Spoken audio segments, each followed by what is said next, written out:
Good evening, viewer. You're most welcome to the NILE Cast, only on West Nile Television, where we give you the daily news bulletins of the day, every day from 7 p.m. to 8 p.m. My name's Okumringa Christine. Before we dive into any of the stories, let's first have a look at the news making headlines today. In the headlines tonight, when record tips Zombo residents on the free electricity connections in the West Nile region.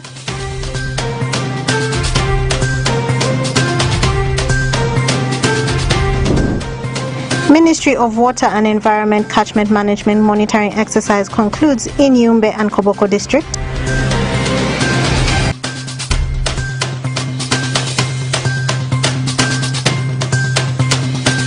And in sports, West Nile team sends athletes for national championship trials. This and more in the Nile Cast News Bulletin.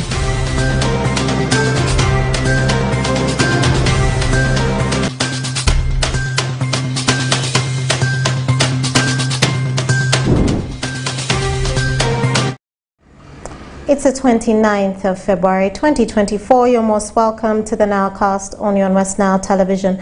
Now let us dive into some of the stories of the evening. During the two-day sensitization aimed at spreading awareness about the free electricity connection services in the West Nile region, the West Nile Rural Electrification Company Limited Public Relations Officer Judith Wangoik outlined the eligibility criteria for citizens within the 35 meter of the electricity pole with a complete in-house wiring to qualify for this exercise. This comes at a time when the government of Uganda, in conclusion of the last phase of the Tibea contractor line extension project, together with West Nile Rural Electrification Company Limited, rolled out the 3,000 free connection service project that began on the 29th of January 2024, targeting households and consumer points directly under and not more than 35 meters away from the service line throughout the West Nile region. Alfred Jawok has more. In a community meeting held at Cultural Center by the Town Council Zombo District, the Public Relations Officer, West Nile Rural Electrification Company Wenrico, Judith Wangoich, outlined the eligible criteria for citizens within 35 meters of an electricity pole with complete in-house wiring to qualify for this exercise.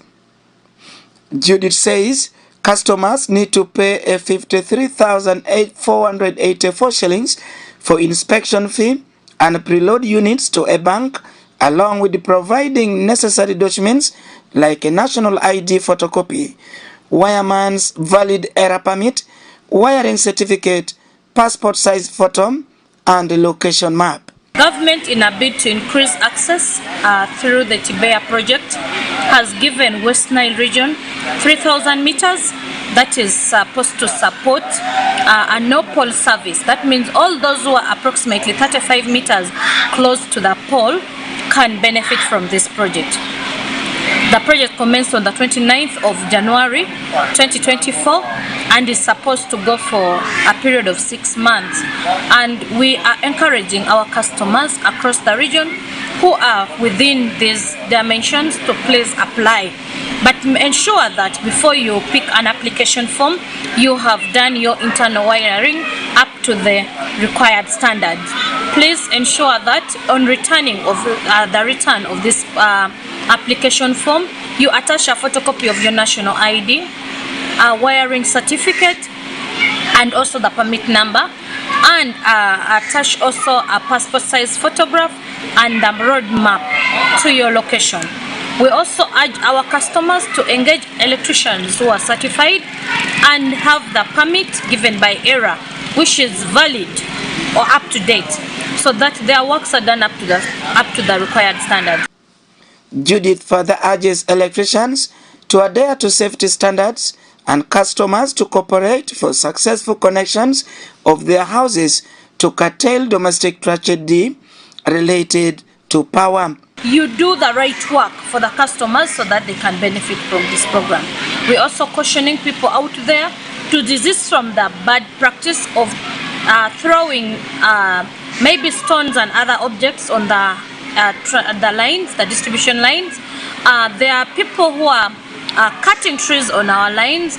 There are people who are engaged in illegal connections. These are all some of the things that can contribute to unreliable supply, or they can actually interrupt services for the people. Philip Oshaki, resident of Paida Town Council and one of the participants in the meeting, blames Wenrico for their delay to connect customers who have already submitted the applications for free connections. It's a good system brought in Wenrico, but there are some challenges we are saying because others are now creating a sort of, let me call it that, because like the other lady, the question he asked when he was there in the bank, somebody said, well, even if you bank your money, you have to come with certificate of Nini, certificate of wiring, which I have it with you, which I have it with me, and it's at the cost of 1 million something. Now, you see, that's why I'm saying it has put a step. In late December 2023, the Minister for Energy, Ruth Nankambirwa, while officiating at the Uganda Electricity Generation Company Limited annual general meeting, said at least 1 million poor households across the country will get free electricity connections starting early this year.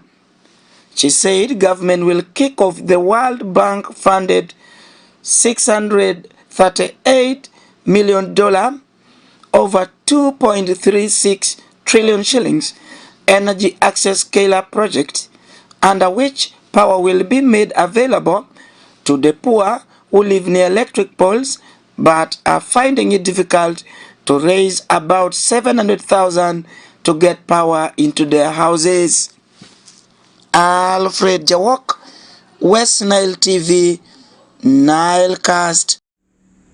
And more in our stories this evening, the Ministry of Water and Environment officials, together with the delegation from the World Bank, on Wednesday, the 28th of February 2024, concluded a catchment management monitoring exercise, which started from Kochi Sub-County to Lori Sub-County, Yumbe Town Council, and lastly concluded at Ludara Sub-County in Koboko District. This project aims at sensitizing and involving the community members in the fight against climate change by actively participating in tree planting, restoration of the wetlands, among others. Take a look. The World Bank funded project aims at sensitizing and involving the community members in the fight against climate change by actively participating in tree planting, restoration of wetlands, among others. A farmer in Kochi Sub-County, Mr. Waiga Hamza, asked the Ministry of Water and Environment, together with the contractors, to include the landlords when training beneficiaries of the project. We really appreciate the work integrated water management development project did here. Because before we have some trees, natural trees, even not this one planted. Due cause of refugees, they destroyed all of our trees. That's why you can see the rivers. There is no trees here. In training, we need to include the landowners. We need to explain for them everything in details. I myself, with some few members, they have known the benefits of this due course of the training. Others are not aware. When you go to some fields, some of landlords may have some speaks with you about this issue, this project. But few of them got to understood it easily. Therefore, we have a lot of benefits we can get from this one, because our beehives, we used to keep them on these trees, they are now cut down. Now this day in dry season, we can't get a river in these streams. We are moving far for doing some farm works. Susan Nadia, a refugee and also vice chairperson for the grievance committee formed in the catchment area in Lori Sub-County, pledged her total support on behalf of the refugees to make sure they cooperate in implementation of the project. I'm in the refugee side. We are the visitors who are destroying. Because we are the visitors. And as we came as the visitors, they are welcoming us. We don't have a land. We don't have a place where to survive with it. Now they help us. They give us that firewood. We have used their trees. And I'm happy to hear that really World Bank is coming back. And we are going to work hand to hand together with the national to bring up those trees which we have planted, so that we can have good cooperation between we refugees and the host community.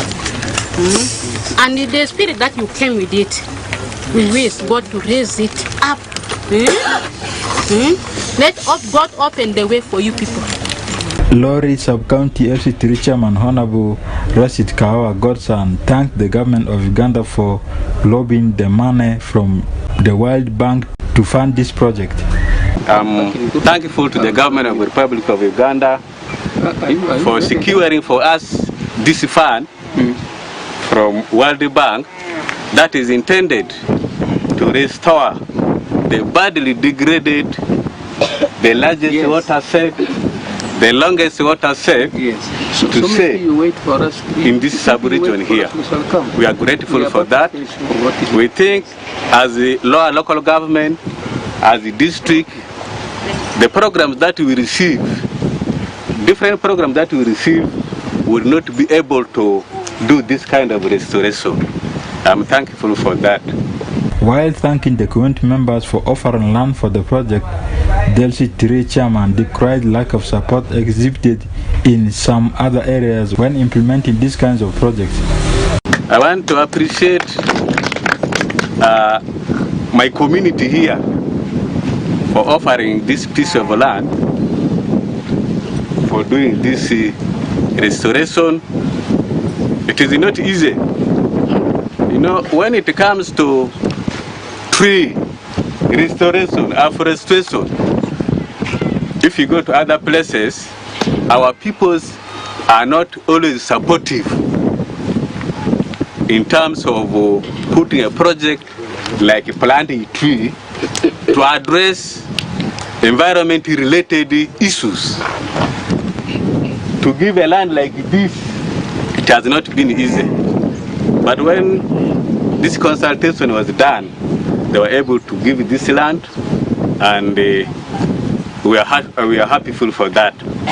Senior hydrogeologist in Ministry of Water and Environment, Kateke Winnie, says their aim for this project is to restore 268 kilometers of river banks along River Kochi, which stretches from Koboko district up to Yumbe district.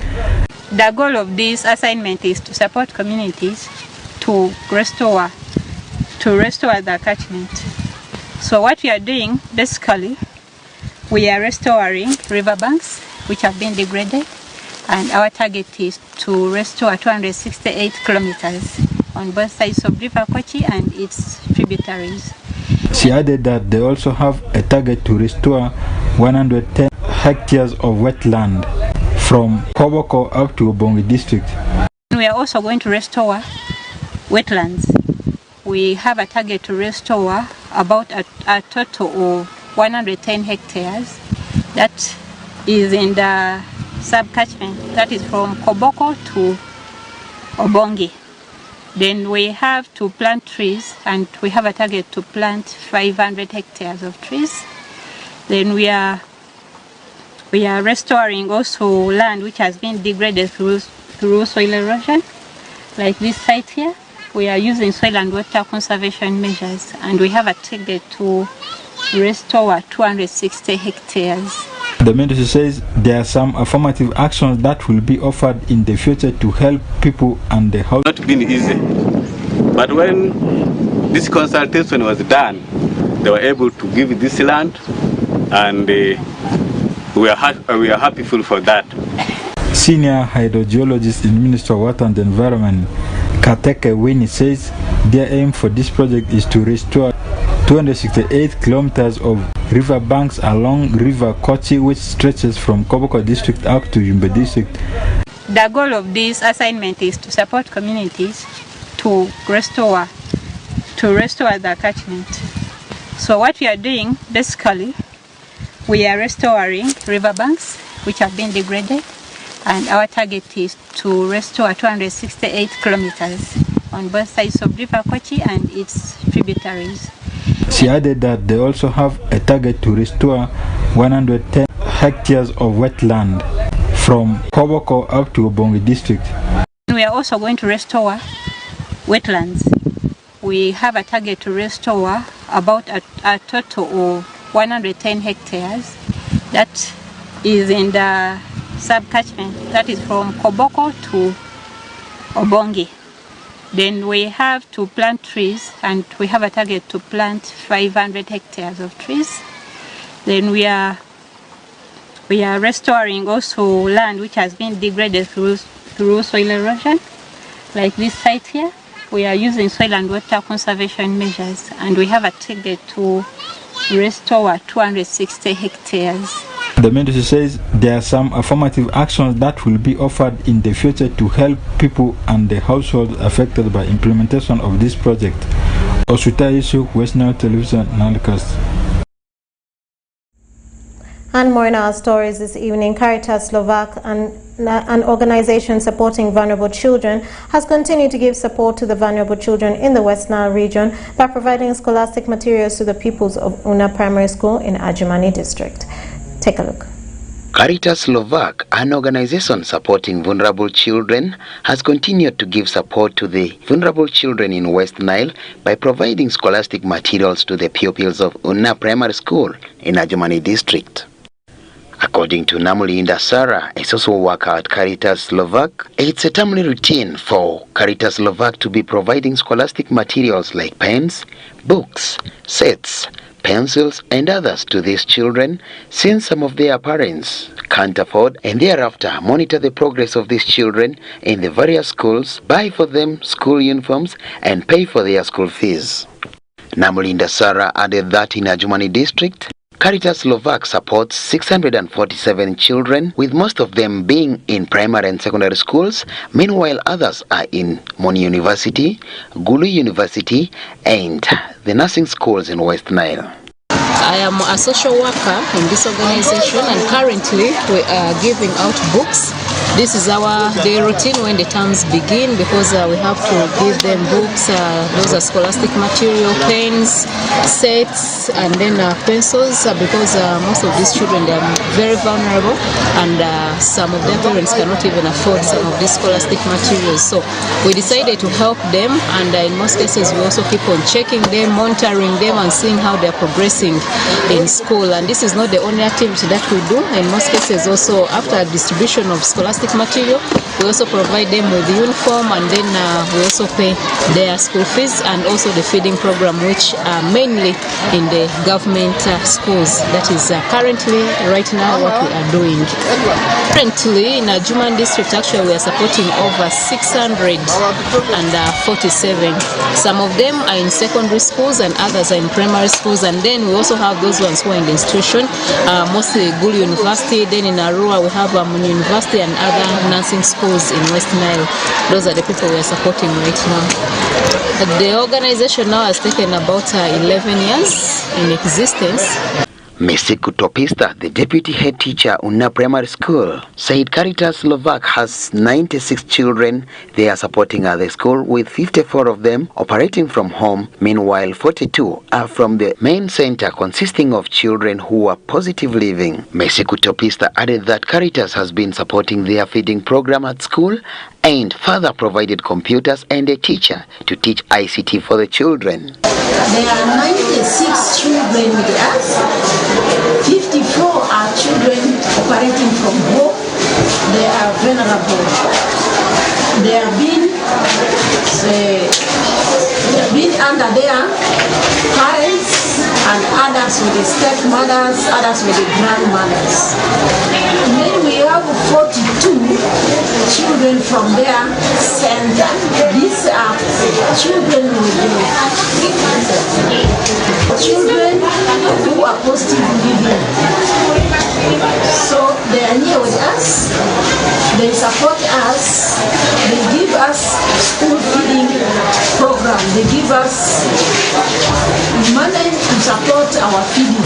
Lejeruku Emmanuel, a primary 7 candidate and one of the beneficiaries of the program from the year 2013, appreciated the support from Caritas Slovak, ranging from scholastic materials, uniforms and feeding. He said he started getting the support from the year 2013. We feel so good for what Caritas did for us, and they give for us books, pens, sets and uniforms, feedings. They start supporting me on 2013.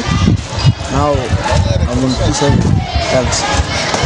Caritas Slovak is 11 years in existence and mainly focuses on supporting vulnerable children by providing their educational needs such as scholastic materials, uniforms, feeding and school fees. Mokulia Lawrence, Onjima Alan, West Nile TV, NILE CAST. And more in our stories this evening. Women advise the government to involve their husbands in the initial stages of generating growth opportunities and productivity for women enterprise programs for the success of these projects. These women say many economic empowerment programs targeting women in northern Uganda have been failing to meet their target due to the absence of their counterpart men in the programs. Stephen Okello reports. Second thought, as women are beginning to realize the importance of equal opportunity with their counterpart men. A training of this kind, especially women entrepreneurs, must be inclusive. And if we want this to succeed, the men must work with us from day one. We are talking of big monies. If a woman is going to borrow from the bank 50 million, 100 million, definitely that money will be invested in a serious business that can change everything in the home. So if the man is not included from the very first beginning, there can be a lot of economic violence. According to these women, men's involvement during the sensitization process of the economic empowerment program will also jointly address women's right to property at house level. We always have problems.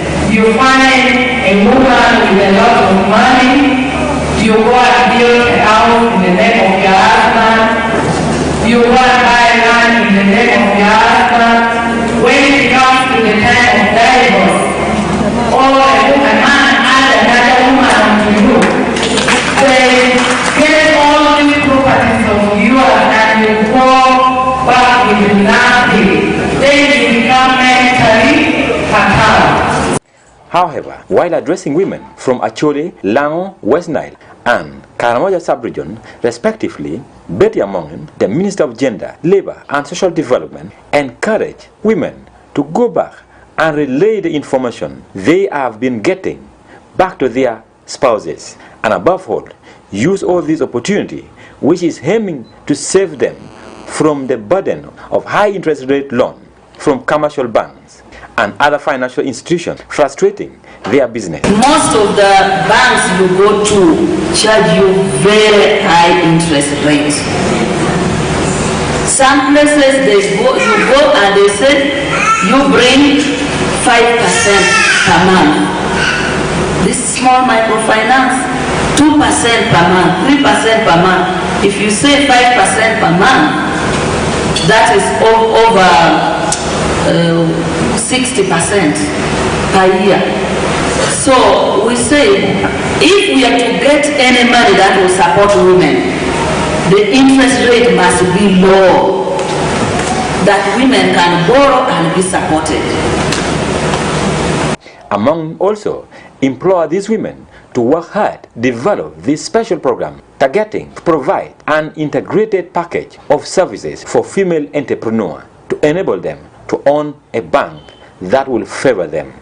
If we are to make this money reach majority of the women in business, we have to design a strategy where when you borrow, you can return and we can keep rotating until it reaches all the women, maybe in the next 5 to 10 years. And we even say with the vision of creating a women's bank. A women's bank which can give cheap money to women. According to Eden Alobo, a gender advisor, Care International, 93% of women spend more than 8 hours every day engaging in unpaid care work at home compared to their counterpart, men, which is only 7%. And this shows a big task ahead of growth program to reduce this burden. The unpaid care work. The unpaid care work includes work that women do at home, cooking, fetching firewood, collecting water, cleaning the home, taking care of the children, taking care of the sick, taking care of the elderly. Now this is work that is not recognized That even when we ask women, what do you do? Then they'll tell you, me, I don't do anything. But they spend more than 8 hours. So we found that the $217 million grant, which is financed by International Development Association, is expected to benefit over 60,000 women's-owned enterprises, including 3,000 refugees, with access to finance through generating growth, opportunity, and productivity for women enterprises program. Stephen Okello, for West Nile Television, NILE CAST. And more in our stories this evening, police in Arua City Central Business Division have arrested 12 suspected criminals with drugs and house-breaking implements in an intelligence-led operation conducted on Wednesday, the 24th of February 2024. The operation by police and other security agencies was conducted in the areas of Ediofe, Ochiba Coast and Kirabu, in all the areas in Arua City. It followed a spate of robberies registered in Arua City. According to the West Nile Regional Police spokesperson, Senior Superintendent of Police Josephine Anguchia, upon sanctioning their scuffle by the resident state attorney in Arua City, they will be produced before court to answer the charges. She added that these operations will continue until when the cases of theft, robberies of phones, wallets, bags, and other acts of criminality in Arua City are minimized.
A very good evening, viewers. You are most welcome for the segment of sports. As usual, my name is Oraku Benson Pastore. Today is already last day for the month of February. That means starting from tomorrow, we'll be getting into a new month, a blessed month. I am talking about the month of March, and the year still remains 2024. As you had said earlier on, you are now most welcome for the world of sports. With me, Benson Pastore, let's kickstart our discussion with what is happening within the region. Super Eagles move level on points with Opia United after edging out their neighbors by a goal to nil. The win Super Eagles picked against Opia United in Opia Derby has not only leveled the matters for the two teams, but also has saved the team Super Eagles from getting relegated. Let's have the reported story. Super Eagles Football Club edged Opia United by a goal to nil in a DFA 4th Division League derby played at Opia Primary Playground, played on Wednesday 28th of February 2024. The two teams are just a few meters away from each other and share so many things in common. The win takes Super Eagles points tally to 14, the same their neighbors Opia United is possessing, but Opia sits ahead of them because of superior goal difference. Before the encounter, Opia United was lying at number 4 and Super Eagles at number 5, and after the match, their positions also remained unchanged.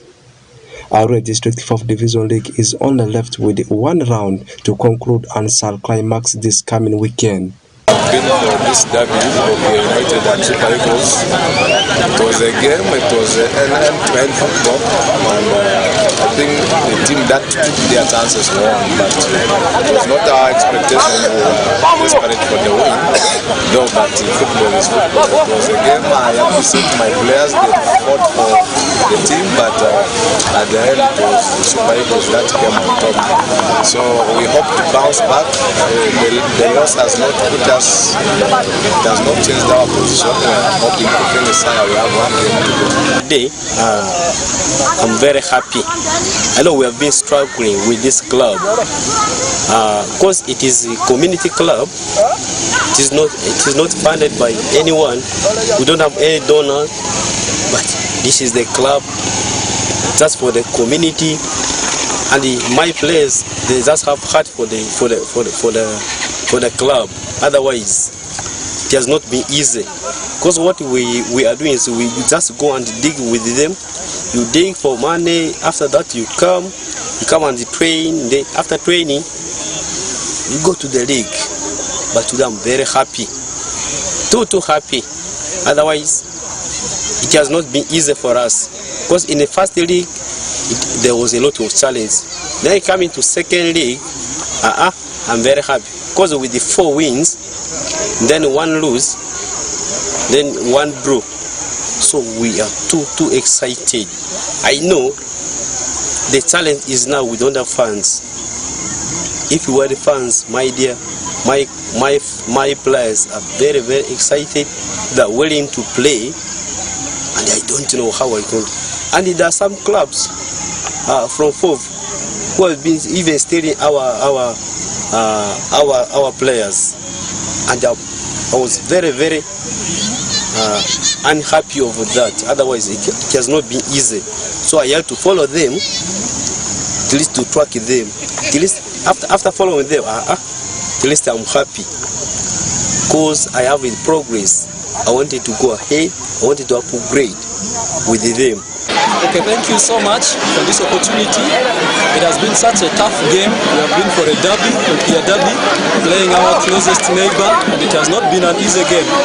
Honestly, before this game, we were ahead of them, and we still are ahead of them, maybe by goal difference. But they gave us hard time because they needed to come forward, and we did not play the way we used to play. We tried our best, but not to our expectations. So that's why we just came out of this loss. Just 1-0, and lastly, what I can say is just the motivational statement for my players. We should not give up because as it stands, we are still at number 4, and if we win the last game, we can still go up to number 3 or 2, something like that. That's all I can say. Thank you. Good to go. My name is called Orama Godwill, player of Super Eagle. I'm very excited. Today, I was in the sub, but when I was introduced, I got that assist and there was a goal. Then that was the biggest achievement today I've just made. In fact, in the previous league, the first league we had been performing so bad. We are second last, the last team. But this time we have just bounced back. So far, 4 win, 1 lose. That was by Opison. Then we are left with 1 game, that is with the Odumi, which is coming on Saturday, and I'm hopeful that we shall win. I'm very excited today. Oraku Benson Pastore, West Nile Television, Nile Cast Sports News. Yes, away from that story, remember we are still within the region of West Nile and we are still talking about sports. This time a different sporting activity. I'm talking about the world of athletics, as West Nile athletic team has already sent some athletics to represent the region in national athletic champions. And a national athletic championship, the trials will take place on 2nd of March. And after that, the athletics that are performing very well shall be selected to represent the country in regional, continental, and international championships. Let's have the reported story. Tournament that we are having currently is national championship. It is a trial, and those who managed to be part of the team of West Nile were selected from the training which we had from 1st of December up to 21st of December, which took place here at our school, Mvara Secondary School. So from there are some who did extremely well in West Nile trials, in our Mayang trials, so they qualified to now represent our region. That's why they have been selected. And then from there, from national championship, if you qualify, you can either go and represent the country in under 20 All-African Games, which is soon coming. And then we also have Olympics, which is coming on the way. But the trials will be, actually we are left with 7 trials. But out of the 7, if some from West Nile will manage to qualify, so it will be something also great for us, because they will be going out to represent our country in the next Olympics Games, which is coming soon in this one, August. But for me, I'm not going to take part because I have some injury. So because of the injury, I'm not going to be part of the team. But out of West Nile team, we have Ambayo Boniface, who completed Senior 6 from Mvara Secondary School. We have Aikoro Lilian, who completed from Ayume Memorial last year. And then we have Daniel, we have Komponi Daniel, who also completed from that side of Ayume, and then Usuta Dison, who is currently in Area Secondary School. And then I'm supposed to be part of the team from Vareses. And then I think basically those are our teammates who are supposed to go and present. And then recently we went and present also West Nile in national cross country in Tororo. We went 10 in number, so 2 from Mvara Secondary School, me, and then Lucky Scholar, who is currently in Senior 3. She is one of our long racers. So all I want to tell you, people from West Nile, is that we are doing great, and there is a lot of support that nowadays we get. Basically, our concern is all about discipline, because you know, in our sports we need a lot of discipline, and majority of them, that is their target. One thing that we always impress is discipline, and then after discipline, we now go and do other things. Let's wrap up today's NILE CAST Sports News with what is happening in Europe, all about the FA Cup quarter-final draws that has been released today after the round of 16, where we had around 8 games played in the round of 16, and finally the draws have been released today. Before I give you which team is going to meet which one, I need to give you the full results of the games in FA Cup round of 16. These games actually started on Friday with one game on the card between Coventry City and the team of Maidstone, where we saw Coventry City humble Maidstone by 5-0. And yesterday we had around 4 games on the card. Chelsea got it late against the team of Leeds, courtesy of Gallagher's goal to see that they overcome Leeds by 3-2. And Manchester United needed Casemiro's goal to see that they knock out Nottingham Forest after edging out them by 1-0. The same scoreline the team of Wolves had at Molyneux over the team of Brighton and Hove Albion. Wolves did edge out Brighton and Hove Albion by 1-0, and Liverpool ran riot over Southampton, demolishing them by 3-0. Then on Tuesday, 3 games were played, and Leicester City did edge out Bournemouth by 1-0, and Blackburn drew 1-1 with Newcastle in normal time, and we saw Newcastle edging out Blackburn in the penalty shootout, which ended by 4 goals to 3, and the biggest scoreline was registered by Manchester City over the team of Luton Town, beating them by 6-1. Now this one takes us to the draws of the quarterfinals, where Manchester City, after impressive win over the team of Luton Town, they have been rewarded with a home game in the quarterfinals up against the Magpies, I mean Newcastle. For Chelsea, after having a narrow win over Leeds yesterday, they have been rewarded with a game up against championship leaders. I am talking about Leicester City that knocked out Bournemouth. Meanwhile, the other draw shall see Coventry up against Wolves, and this game will again be played at Molyneux, the home ground for Wolves. And lastly, the biggest of it, has been done between Manchester United and the team of Liverpool. I mean the draws of FA Cup quarter-finals. Manchester United will be sitting at Old Trafford taking on Liverpool, and this game will be played on 16th of March, and the year is 2024. With that, we have come to the end of today's edition of Nile Cast. It started with Christine Okumuringa before leaving it in my hands. That's Benson Pastore. Let's link up again tomorrow for the same program of Nile Cast. I'm out of the studio.